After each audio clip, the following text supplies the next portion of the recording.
This may come as no surprise to the regulars of this channel, but I am a big horror fan, particularly of the horror movies of the 80s and early 90s, right before all that CGI rubbish came in and just spoiled it for everybody. The thing about horror movie merchandise is it's expensive, so before I started this channel I was making my own.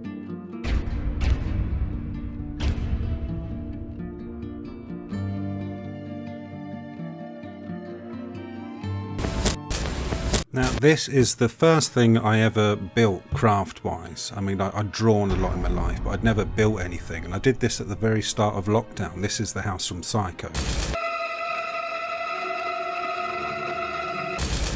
And it's made predominantly of matchsticks and cardboard. I had to hand cut each and every one of those roof tiles, which took a long time. The whole thing took about 4 months.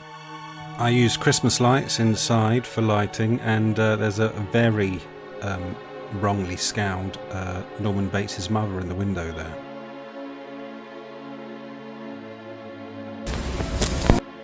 This was my first proper horror sculpt. This is the fish ghoulie from Ghoulies from 1985. There were 4 Ghoulies films, and this fish ghoulie changed pretty much every single film.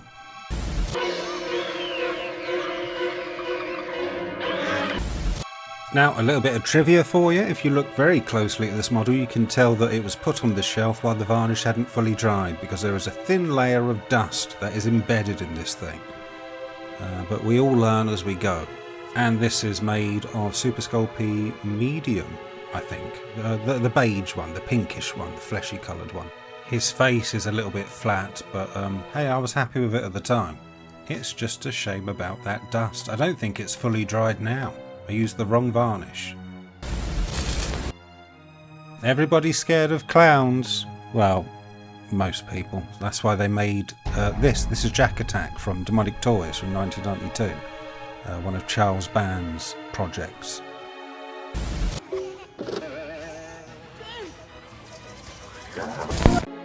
This was my second horror sculpt. I used Super Sculpey Firm for this one, I believe, which is much easier to use.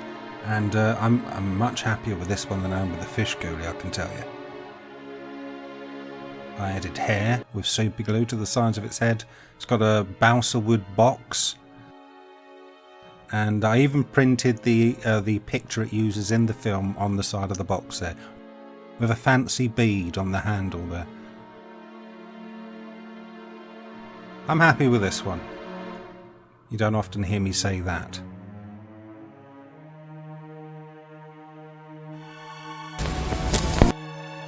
This is my pride and joy. This is a scale model I made of MacReady's shack in The Thing. And to get reference pictures of this thing was difficult, let me tell you.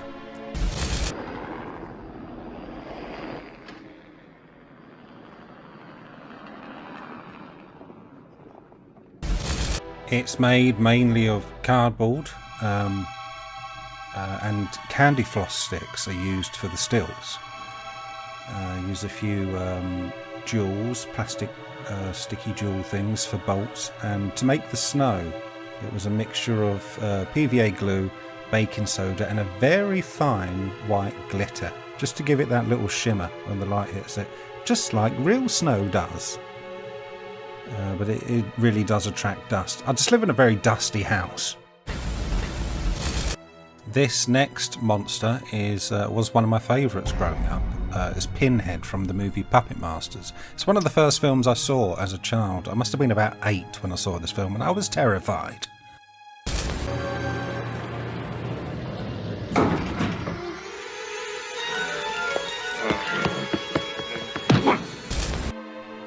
The actual Pinhead, not the Cenobite from Hellraiser, because he isn't actually called Pinhead. That's just a name that we've given him.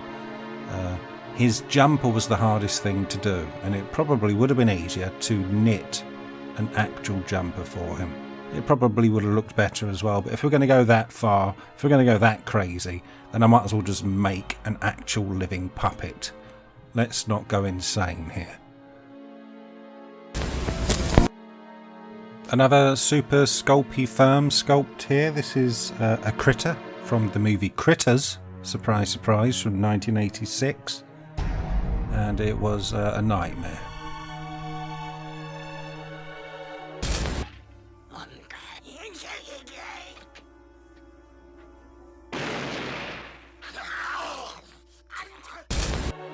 I made the stupid decision to stick this hair on piece by piece with super glue, and everything, and I mean everything, was covered in hair, and hair that was affixed with super glue. My hands, my table, everything. I mean, it looks alright, but there's not enough hair, and also there's about 2,000 teeth in that bloody mouth. I'm never making one of these again. But I don't suppose I have to now. I've got it. This next house is Mike Myers' childhood home from the movie Halloween, which was 1978, I believe. Or 79? 78. 78, I'll Google it. Myers' house.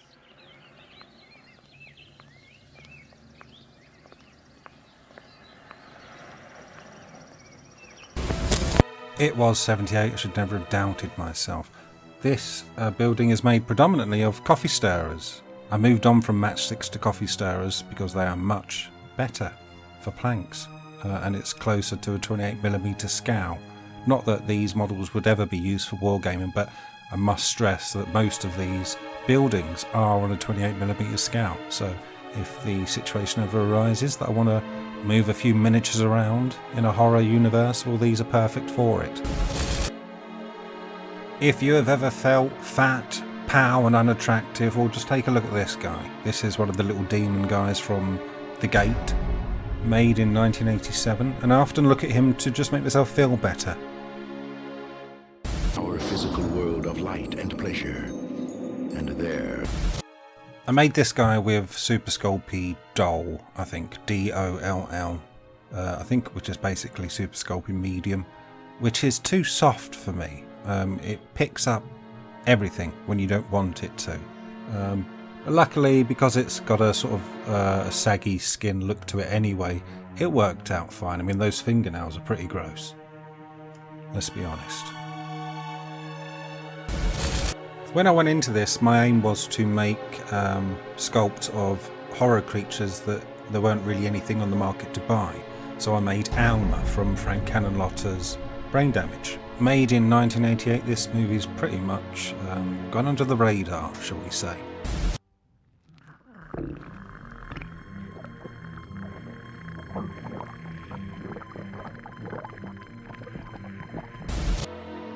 Every monster sculpture collection needs a penis-shaped monster.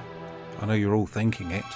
But the main reason I wanted to make this, aside from it being a pretty good film, Alma's an interesting character, is the mouth. Because there is a lot going on in Alma's mouth.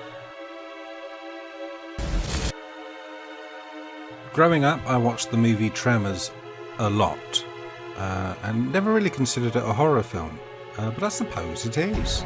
Giant worm-like monsters under the sand eating people. It's horror.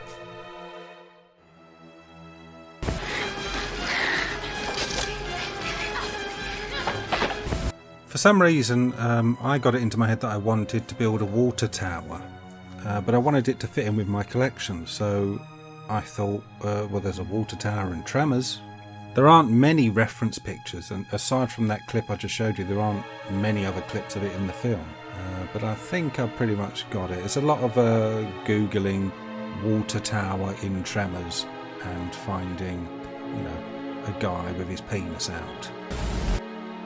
In my opinion, one of the best horror movies of recent years is the 2015 Krampus. And it's getting close to the season where this film deserves a rewatch. And if you haven't seen it, I suggest watching it.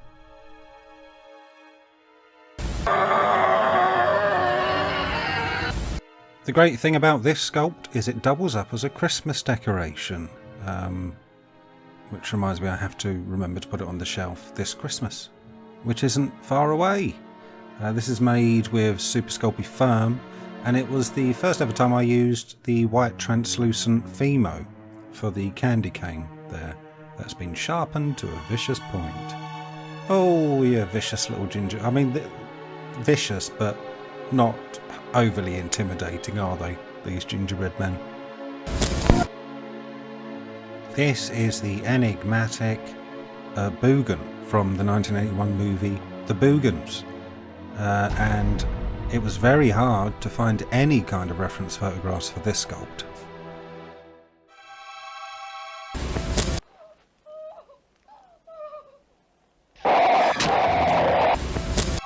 The director of the movie was not happy with the monster design, so showed as little of the monster as they could. So I could literally find about 3 photographs online and pretty much constructed it from those. You can see it occasionally in the film. I don't know what the guy's problem was. I think it's a great little monster, and this was the first time that I ever used cabochons for the eyes there. And last but not least is my huge model of the cabin from The Evil Dead 1981.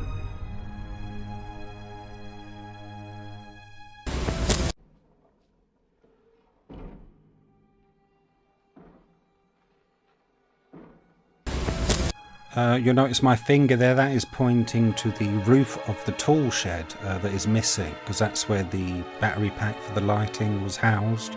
I'll replace it one day, or find it, or perhaps do nothing, but that's where I switched the lights on. This build was the second thing I ever built, and it took a long time, and the longest thing in this build was cutting out those leaves. I had a leaf shaped hole punch, and I used real leaves that I'd baked in the microwave and scattered them everywhere. But I'm happy with it, it looks great.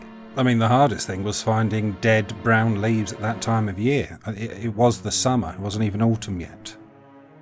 And this is the last build. Thank you very much for watching. Now, before you all run off, which I'm sure you're about to do, I'd just like to thank the patrons real quick. Starting with Ed Trotts, Gemma Ingram, Jake Langford, Carl Buckley, Miranda Stone, and Shitehawk. Thank you very much. Thank you very much also to Andy Scott, Anthony Roberts, Benedict Mueller, Brando B, Chris Gilliard, Damien Mittenhands, Gert Gervins from Dark Matter Workshop, Goat Harasser, Carl Deakin, Krista, Larry, Mary Peterson, Mike Pitt, Montgomery Wolf, Positive Puppet, Ravies of Lard, Rich Miles, and Stuart Ashen of Ashens.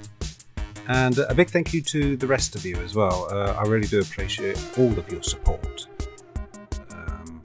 If you've enjoyed the video, please like, subscribe, all that business. And other than that, have a good night. Good night.